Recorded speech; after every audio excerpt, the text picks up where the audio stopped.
Hello everyone and welcome to my channel. This is Dr. Mommy Budgets and I am Amanda. Today I am here to go through my week 3 budget projection for the month of June 2022.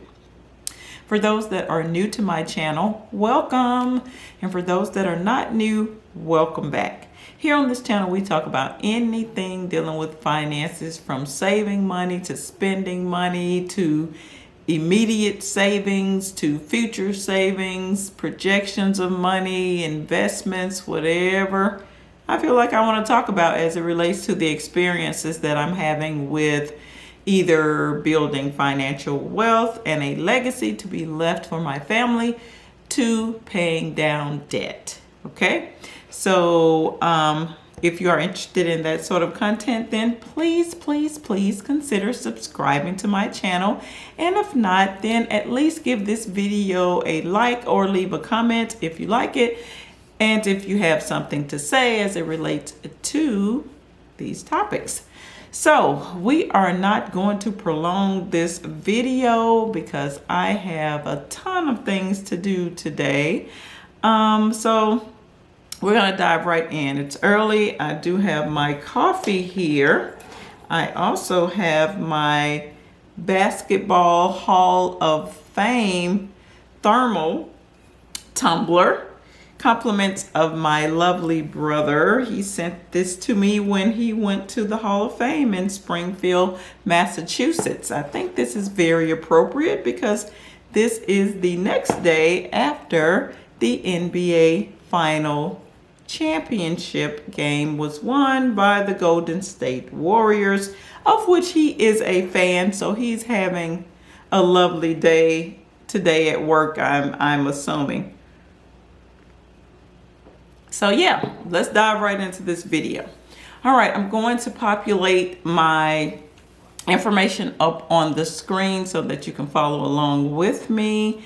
I'm not sure if you guys have been paying attention, but I have been trying to do a little bit more from the technological side of the house, in opposition to me writing down my information. I have been doing screenshots that I have developed either in PowerPoint or, in this case, this one was developed in Word, Microsoft Word, and it transposed to a PDF in Acrobat. So yeah, but just know I am still old school. I still like to write down my information, and I am looking for it as we speak so that I can show you and verify that I'm not just saying something, that this information that you're seeing on the screen is also already written in my tablet.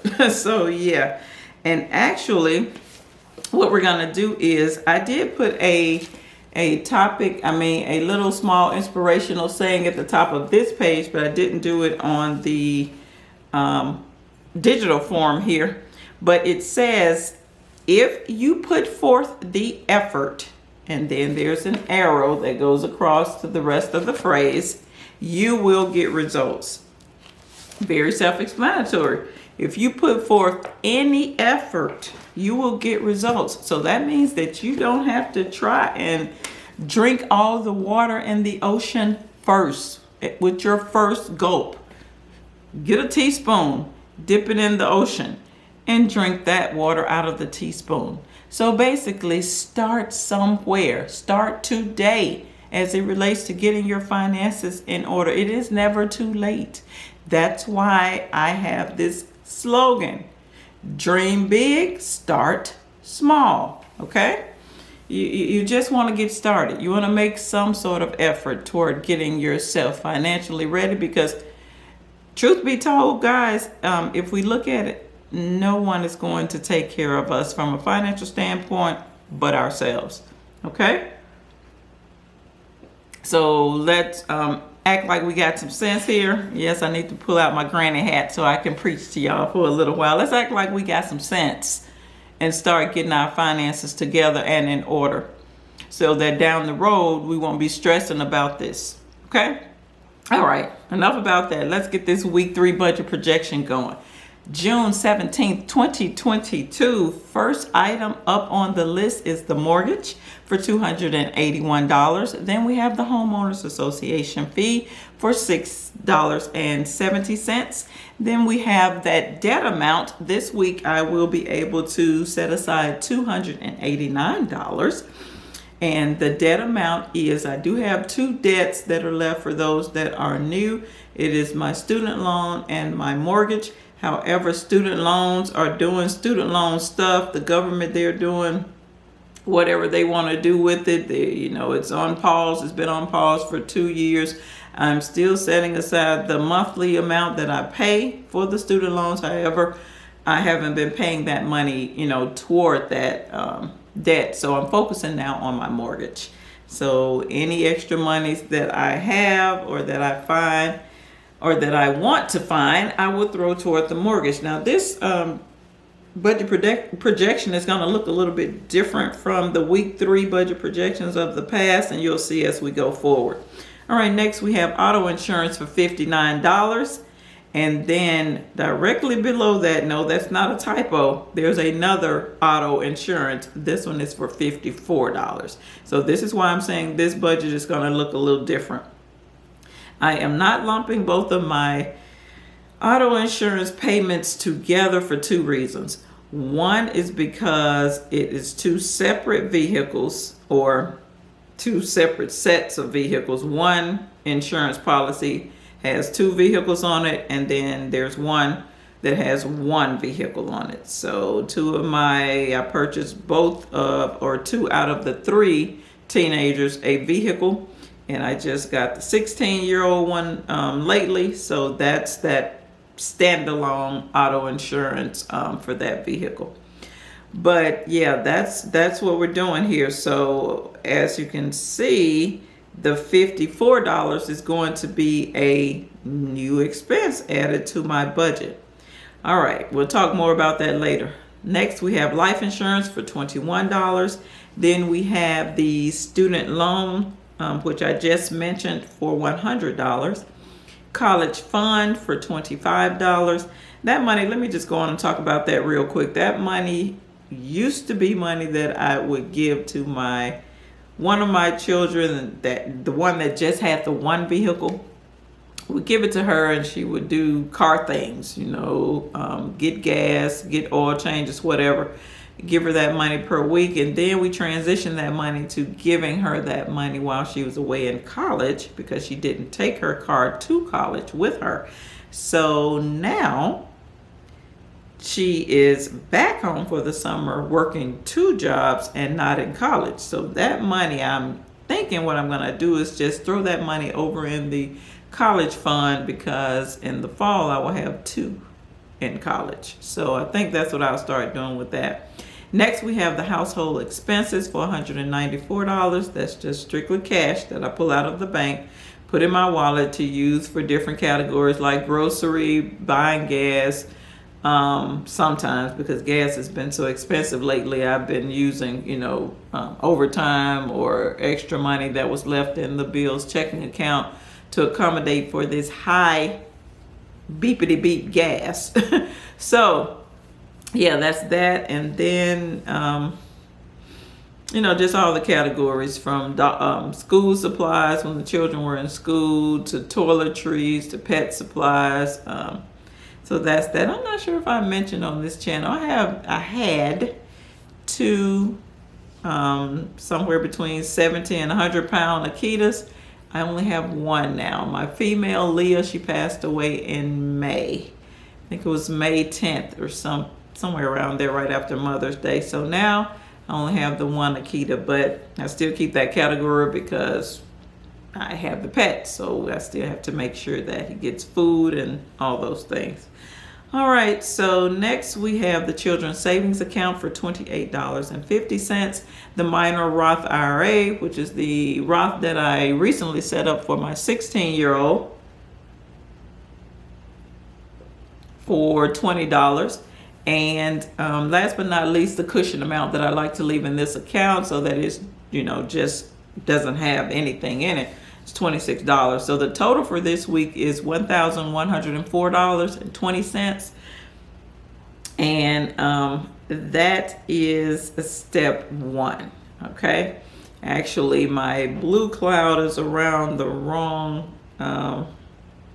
number. That blue cloud should be around the next total line that's beneath the total line. But anyway, that's what happens when you're not used to doing digital forms and used to just writing everything out.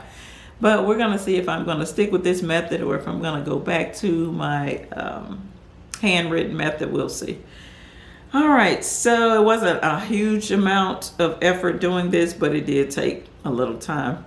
That's step one. Okay, step two is to go back up through these expenses and put a PA with a pink circle around it next to those items that I will not be taking care of this week out of this week's pay.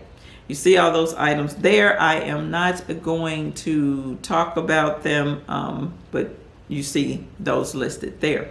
Now, third step is to get a total of all of those put away amounts. So the total is, okay, hold on, we're gonna go back up because I did skip a step. When I was talking about the total number being in the cloud, I should have went on down and explained the calculation right under that. So let's do that real quick. Now, I used to leave $1,261 in this account every week. However, since I've added that $54 new auto insurance payment, I'm going to have to increase the amount of money I leave in this account. And what I have decided to do is, instead of taking monies from, because what I can do is I could easily pull money out of that debt amount that I pay, because those that have been following me for years, you know, I send large sums of extra money to my mortgage every week. So I could just, you know, grab the $54 out of one of those payments and everything's lovely. But I have shifted my mindset a lot as it relates to finances. And the mindset I am of now is abundance, plenty. So basically what I have decided to do is to figure out a strategy as to how I can get an additional $54 a month in my budget, okay, or in the income that I have coming in. So that is what I am doing. So between side hustles and overtime at my regular job, I will find the $54 every single week, okay? So that's how we're going to do that. So that's why I'm able to increase the $1,261 that I normally leave in the account to the $1,320. So now going forward, you're going to see that I will be leaving $1,320 in this account every single week to make sure that I can cover all of my expenses in a 4 weeks time frame. Okay, so let's do that. $1,320 minus that total amount of $1,104.20 equals $215.80. That is the amount that I need to put away in the bill savings account right here on paper. That doesn't mean that I'm going to do it. That's not going to be our real action that we're going to take at the end of the day. It's just until we finish all the calculations. So I need to put that $215.80 away because I don't need it this week. All right, that is that first step. Now the second step was to go back up through the expenses and put a PA beside those items that I will not be paying. So you see those items. Step number 3 is to come back and get a total.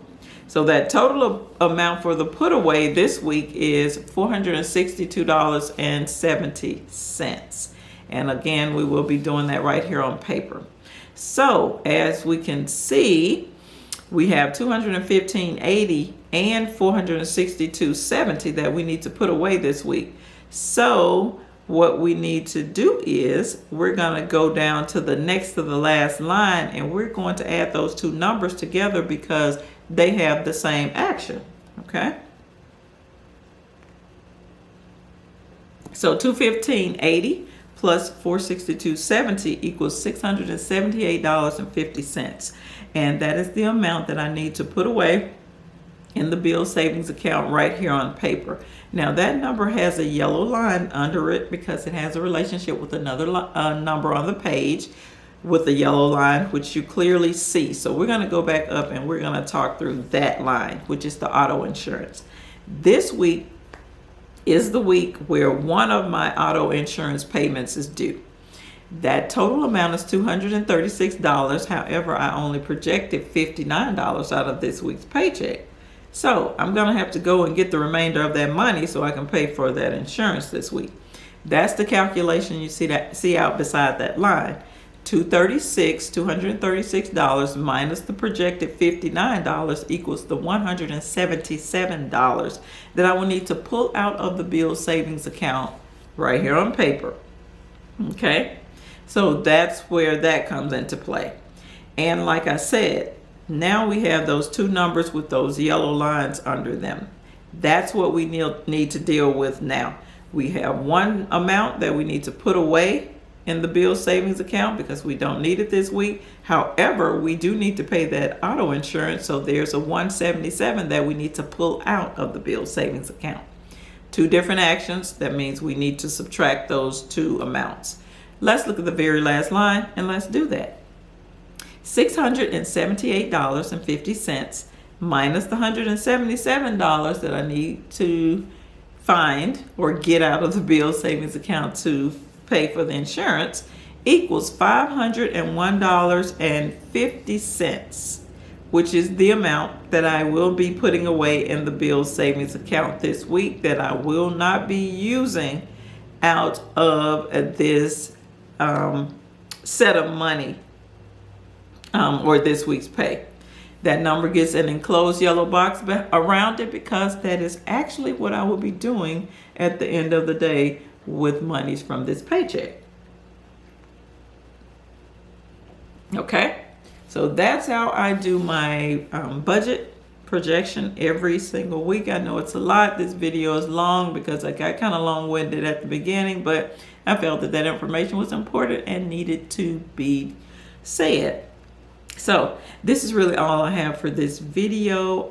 Leave me a comment below and let me know if you have a unique budget strategy. I know this one is unique, but at the end of the day, it really isn't, but it is. I think it's because of the way that I actually do my numbers and write them out and add the colors and shapes. I think that's really what makes it a bit unique. But at the end of the day, this technique is a technique that probably most budgeters are using, because what you're doing is you're just pretty much putting monies aside for bills that you're going to pay later, or you're using the money now for bills that you're going to pay now. That's really all it is.